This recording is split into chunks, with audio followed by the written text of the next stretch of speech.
All right, all right, all right. Here we got him, Cameron Stewart.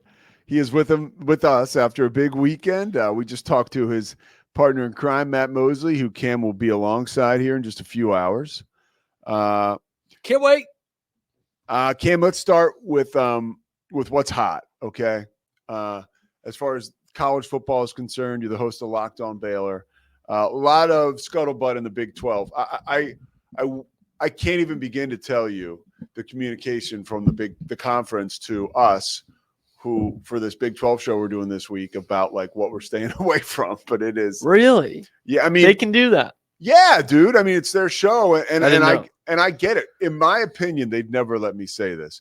I would send Utah and their athletic director to the moon today. I'm like, don't let it hit you. I'm so frustrated over that comment. What he said after the game, I thought was egregious. I did not appreciate him saying we were liked being in the Big 12, but now we don't. But now we're not. Now we're not. It's like so. I put these side by side, Pete. On Locked On Baylor, major cojones to take shots at the conference. You go after the officials, whatever. Sure. But you bring the conference in, making it sound like the conference had something to do with officials stealing that game that, oh, by the way, they didn't steal, is kind of a bummer. I want to take you back because I put two sound bites kind of side by side. I want to take you back to early February. It was a game you were doing at the Foster Pavilion between Baylor and Iowa State men's basketball. Yeah. And all hell breaks loose in the second half. Scott Drew gets ejected for the first time ever for just like standing outside the coach's box, which Pete, happens every coach, every game. And then afterwards, it just becomes a ref show. The Iowa State goes on a 20-0 run, and 13 of those points are at the free throw line. I remember it. I was in that building. It was as hostile as it had gotten I've ever seen for a Baylor game. Like they wanted to get at these refs. And after the game, Mac Rhodes, the Baylor AD, went up to the podium, or it was right after Scott had come off, and he didn't actually go on the podium. He just said, "Hey guys, I know this is a big, like divisive topic. What happened with the officiating tonight?" He's like, "I don't usually call the league office or anything like that, but that was an embarrassment. Like our league is better than that. We have a lot of good refs in this league, but this was not a good crew, and we're too good a conference for this." And kind of put that side by side next to Mark Harlan, the Utah AD, where they essentially say the same thing, except for that one thing we just talked about of Harlan saying, we were really excited about being in the Big 12, and now we're not. And it's like, that's kind of bullshit. That's where if I'm Brett Yormark, like what you're saying, I'm like, okay, good luck. Yeah. Go back to the Pac-12. See how that works for you. Yeah. We wanted you, but you also really wanted us. And at this point, you need us. So I don't want to hear that. And I agree with the call on the field. I thought it was a hold. Yeah. I thought it's close. I think it's closer than some people think. And so I get being emotional after something like that. Yeah, but sure. You've got to have more class than that. Like, I'm sorry, you just do. Yeah. And that's why you get a $40,000 fine. By the way, max was $25,000. But yeah. And by the way, that Baylor situation was bananas. It was wild. It was way worse. And it went on for a significant chunk of that game. Yeah, that was crazy. That he had been thrown out. He was thrown out by an official. I think it was like a D2 guy that was a call up.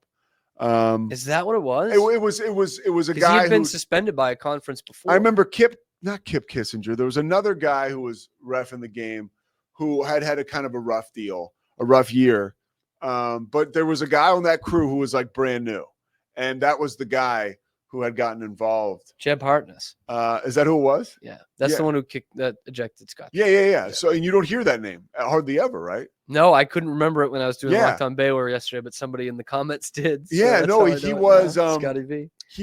Kip Kissinger was not on that game. I forget the other guy's name, but it's a guy that's totally cool. Comes up to the broadcast table before. Chill dude.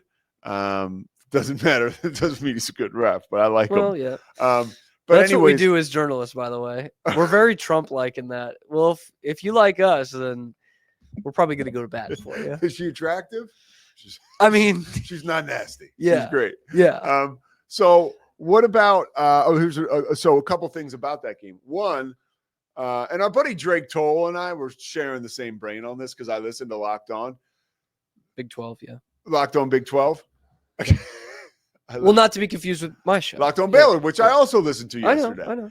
And we'll get to that. We got a little bit of time here because I do have unpacking to do with you with Baylor basketball.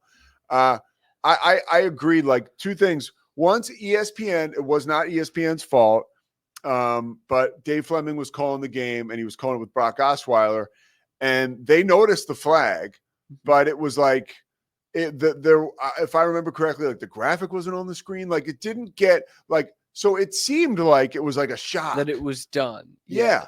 And that wasn't the case at all. And in fact, they probably saw it. But Yeah. that's a humongous play in the game. If that's a holding call on the offense, you don't want to, step over the game sealing play to be like, oh, well, there's a flag here. Whoa. And then it's 100%. I've had to learn that actually in high school football. Yeah. No, 100%. And so they kind of ride it out with the rest of us, but it seems like almost like a sneak attack. And then that came after a timeout, which was clearly called, but the stadium was so loud at Rice Eccles that you couldn't hear the whistle blow. But the play went on for a couple of seconds. Yeah. Like when Retzlaff is thrown into the turf, I'm like, what's happening? What is he doing? That it was frustrating to think like it wasn't as bad as it looked. And there was a point in the game, and this is a whole nother conversation, where I thought to myself, like, wow, maybe BYU isn't that good, in a sense where, like, every team that goes on to win a conference championship or a national championship, they always have those games where they barely get out alive, right? Well, for BYU, I thought that was Oklahoma State. So now you have another dance where you're way too close to the edge, this time with a rival and a really good defense in Utah. So maybe you can get a pass on that, but we're going to find out. I mean, that's the beauty of football and games and schedules. Like, they're going to play, and we're going to find out how good they are. They start with Kansas. Kansas is trying to knock off a ranked team for the third week in a row on Saturday. So they're all of a sudden, and they need every win. They're 3-6. Yeah. They need every win. So, but there's a lot of, I've heard this comparison before. There's a lot of 2022 TCU there. Okay. It's a lot of that. In fact, I seem to remember TCU kicking a pretty important game-winning field goal in a rival game on the road, in a game that they probably didn't have any business winning, but neither did BYU this weekend, but they went out, they won. But they don't have anybody on that team who no Max Duggan? Dude. Well, Duggan was awesome, but who's the wide receiver, the kid from Temple? Quentin Johnston. Oh, yeah. I mean, that dude was a beast. And he's still a beast now. He's playing well for the Chargers. Well, now he's playing well. Yeah. Look, he's a lean first year and change. So, but he didn't look. That's a guy that you got the ball to at any time in the game, and he was a threat to score. BYU doesn't quite have that. Yeah, I like Lassiter. Well, you're right. He's not the same, but I like him. And Retzlaff too is likable in a sense where BYU. Yeah, that's he says that, by the way. That's not great, us. man. That's so great. Yeah, that's him, not us. But which is pretty awesome. Did you see there was some awesome tweet that was like, because Utah was in the all red, which looked really cool, the all red versus all blue. I didn't think it would look cool, but it did. And it said, like, what other time have we heard about a famous Jew leading the Lord's chosen people through the Red Sea? It was great. It was great. He's embraced it. Look, he's probably one of the only Jewish people on that campus. You could. I mean, yeah. I mean, outside of athletes. Yeah. That's the thing. I don't know that you get any. And everybody loves him. He talks about Provo being a magical place, and magical things have been happening this year. Another one of them on Saturday night. They got LJ Martin back to 100%, and that was very clear on Saturday night. They got the other dude who's a change of pace back who's really good.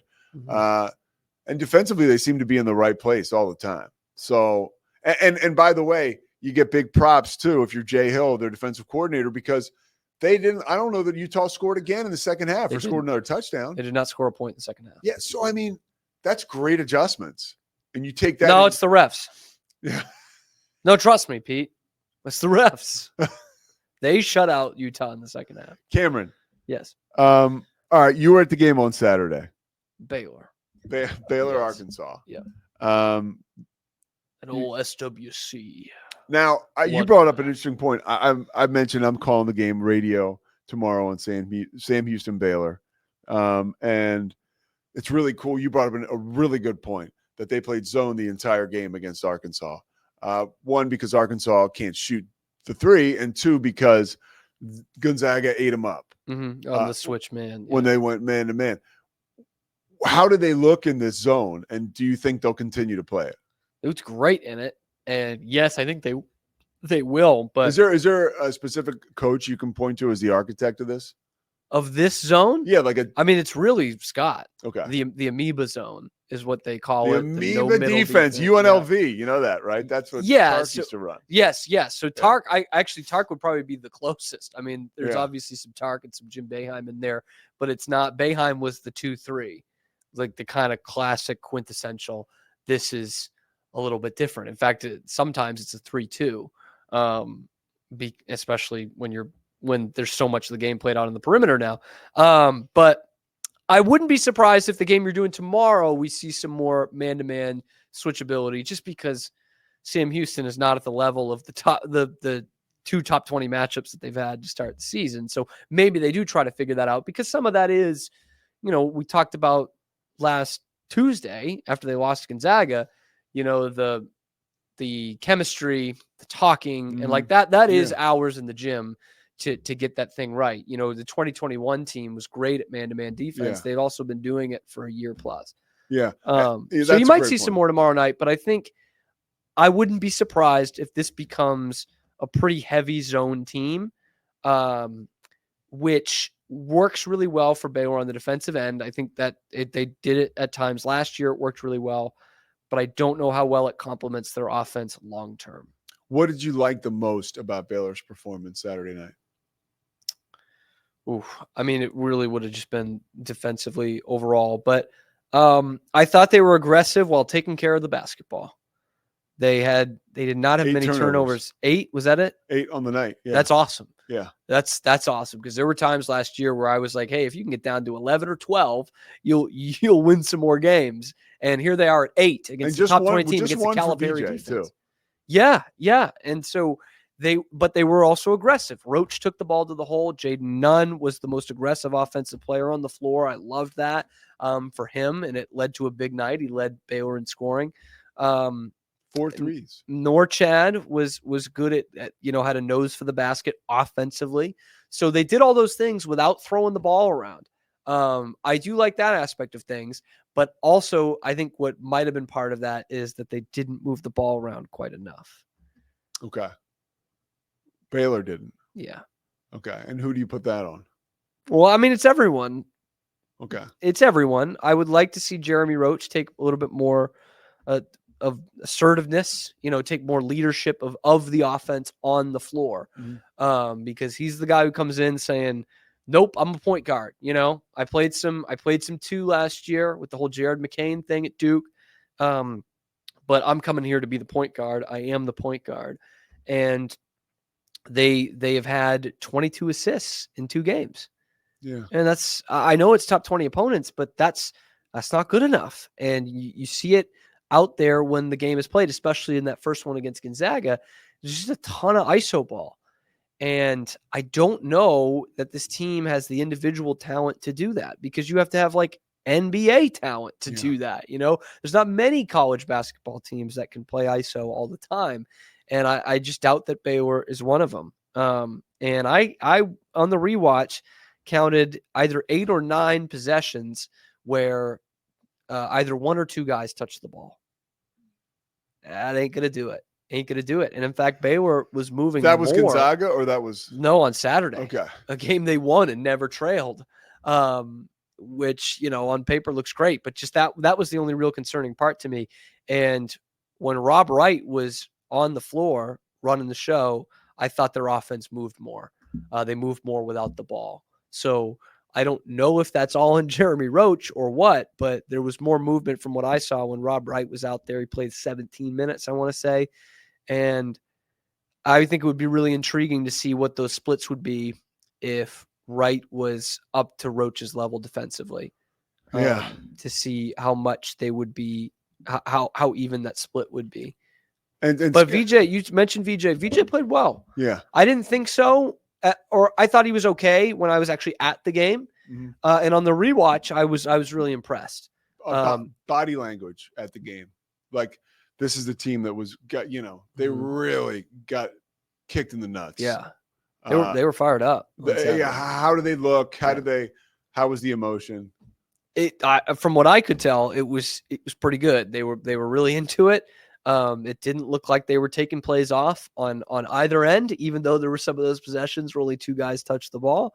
No, I thought it was good. I thought there was great energy from that bench. And Scott and his staff were way into it, which, they usually are. Yeah. But it definitely kept building and building. The harder they played. Again, they did not trail in the game. There's a couple times Arkansas tied it. A couple times Arkansas got it close. But really, this was kind of an arm's length game. And I thought VJ played real well defensively. He can switch on to anybody. In terms of getting there was the issue on Monday for all of them. But he can guard power forward. Okay. I mean, he's that big and solid. You lost. We're 2 games into the season. Obviously, that's not enough really to make any kind of prediction, or you could base maybe a little theory on it, though. Like, I'm curious to see what you think about this team now losing 2 major pieces to its coaching staff. Have you noticed anything, assistants, when you have a very successful program like Scott Drew has, your assistants are going to leave. They're going to get offers for better jobs. And, you got an assistant at Kentucky, and now you got a head coach, right, at Florida International. Atlantic. Florida Atlantic. Florida Atlantic. So what do you – any differences you've noticed, any nuances of this team playing differently? Offensively. Pretty much all of it, yeah. So Jacobs ran the offense. He was the one in 18-19 that kind of changed their identity mid-season. He actually talked about this with us on the Mosley show last year when he took the FAU job. But people forget, Baylor was a pretty old school offense with a zone defense for a lot of years. They posted up Jonathan Motley 200 times in 2017 when he was a third-team All-American. Then they went to the Sweet 16. And 2 years later, when Tristan Clark got hurt at the beginning of the conference schedule, they needed to change their identity completely. And they became a three-point shooting team with that European high ball screen, which they've done for the last 5 years. And they were a top 10 offense each of those years. You have not seen that. No, there's not a ton of movement on the perimeter. You see it sometimes, some of that high ball screen, but not the high ball screen pick and roll that they were really good at the last couple of years and opened up a lot of open 3-point shots. They have not taken a lot. I don't have the usage number in front of me, but they have not taken a bunch of threes, which, can be okay. But the thing with that offense was it opened up a lot of open threes. Yeah. And so as much as they've taken the last couple of years, you weren't saying they took a bunch of bad shots. So yeah, they've been that's just looked different. There's just the hasn't been as much 3-point movement. percentage this year is 22%, 10 of 45 on the year. 2 games, whatever, but clearly you're just not making it. Okay. Yeah. Yeah. You're not working with a bunch of marksmen so far. No. But maybe that's and in fact, like you mentioned, they're trying to get free in one-on-one matchups, and that's just not how you get good looks. Yeah. Yeah. And in fact, there was a part of the game on Saturday that I turned to Mosley and I was like, "Why? Let's see how they play offense here," because there's 3 guys on the floor. floor. By the way, Matt and Cam go everywhere together. Yeah. So you know. Yeah. I'm not allowed to go anywhere without them. There's 3 guys on the floor for Baylor right now who are not 3-point shooters. And it would have been Edgecombe, Norchad, and I got to look back to see who the third guy would be. Omier?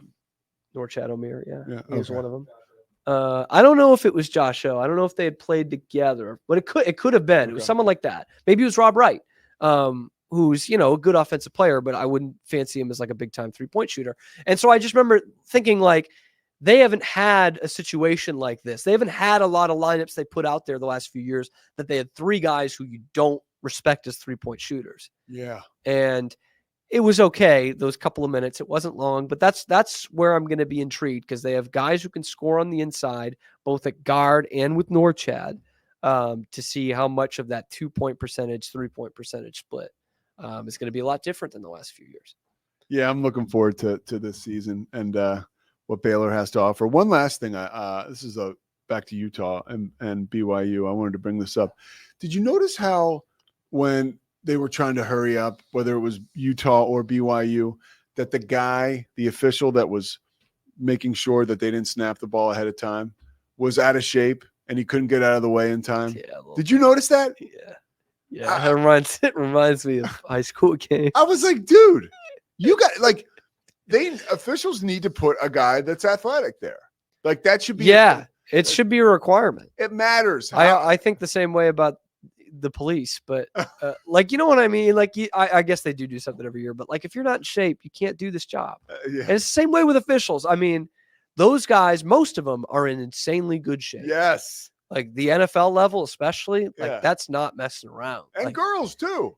Yes. Right? Like, women. Yes. The women, but they're in tip-top You got to shape. be basically this guy, almost the guy in question, clearly was not. I mean, or maybe he just wasn't quick enough to serve in that role. Maybe he was holding stuff there's up. Difference, right? Yes, yeah, I definitely caught on to that. It's kind of funny. I actually made a note. Did you? Yeah. Yeah. Oh wow. Fatty. Ref that spots the ball before the snap needs to be in shape. Dude, we had a guy in high school. This is very quick. I know we got to wrap it up. But this guy was like 300 pounds, man, easy. It's not cool. He was an umpire in football. Okay. So it was just like, dude, like that's not good for anybody. I know they're volunteers and you need the help or whatever it is. They get paid a little bit, but you know what I mean? Like, it's not much, but like you gotta have someone who can run up down the field. You know what I mean? Like that's bad. I know it's Massachusetts high school football, but come on. Anyway, but like all the players would know. They'd be like, "Oh, he's on the game." Right? He looked like Mark Mangino, man. Like he's on the game. They know it's gonna be an adventure. Yeah. My big run-in with an official when I was playing was a guy told me I wrote free OJ on my wrist. And the guy made me tape over. I sure did, yeah. Did you mean it, or was that a gag? Like no, I meant it. I mean, I was an idiot. It was, the fall of 1994. I thought I was some kind of like outlaw, Pete wore free OJ. It was look, we didn't really know what was going on. It was right after he'd been arrested. It was this fall after he'd been arrested. All right, that'll do it. I followed the guy's rules. Oh my God, we gotta have some pictures of that. No, was that the first game you did it? Yeah. Okay. Fuck, yeah. That's too bad. I used to write like bars on my wrists. I was weird. Okay. Free OJ. We will see you tomorrow. Thank you so much, Slovacics. Thank you so much to D1. We got some big news coming about D1 soon. Our D1 here in Waco. Get excited. D1 all over the country is booming. But yeah, we'll get to the other sponsors too a little more tomorrow. Daniel Stark Injury Lawyer, Socorro Family Ford. We're doing live shows out there soon. Central Texas, we love you. We'll see you tomorrow. It's the Pete Sousa Show. Sports, Pete. Nobody tells our stories better than our clients. The difference is stark. I was rear-ended at a stop. I thought I was fine, and then once I got home, I realized it's a lot worse than I thought. I ended up having a ruptured disc. You say you're not hurting, and then an hour later, you're saying you're in all this pain. I just felt like most people would think that I was lying. And that's when I decided to call Daniel Stark. I owe a lot to Daniel Stark. They really got me what I deserved. The difference is stark. We definitely love our relationship and love Extraco. It's been an amazing experience. They made the PPP process easier. They were reaching out to me saying, what can I do to help you? That made a huge difference because my stress level, when we shut down, to afterwards was night and day. Our experience with Extraco has been phenomenal since the very beginning, so we love Extraco.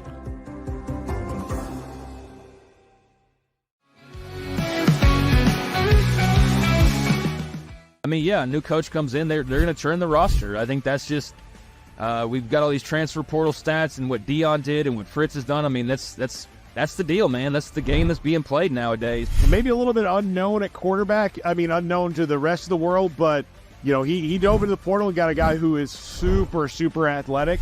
South Dakota State's really good. Give us a little bit of breakdown about what they can do and what Oklahoma State needs to be worried about. But look at that form right there. I need to say nothing else about this because I found one.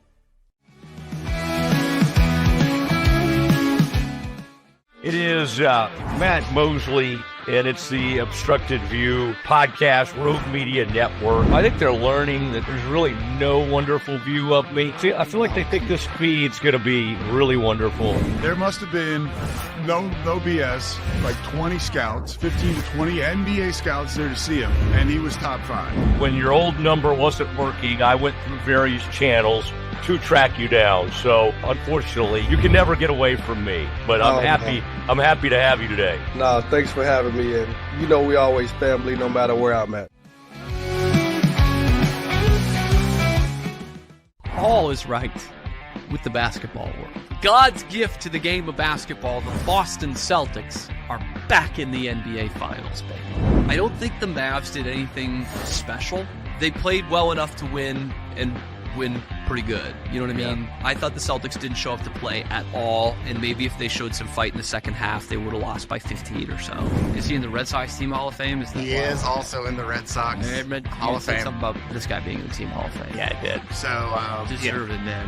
Which seems like it fits. Welcome to a special edition of the Doomsday Podcast. Look at this. We got one of the great golfers in the world, certainly one of the great pass rushers in NFL history. But he also had a vision for you. And so it was like you had the best of both worlds, right? You had somebody on you early, and then you had somebody who was maybe more relaxed. What were a couple of your biggest takeaways? The person you referred to that I spoke with, I've spoken to some personnel people and general managers of the league to get some, independent, objective assessments of the players the Cowboys picked, and we'll go through that. Has the general manager changed at all in the draft for you? Nope, it's been the same since I was here the last time.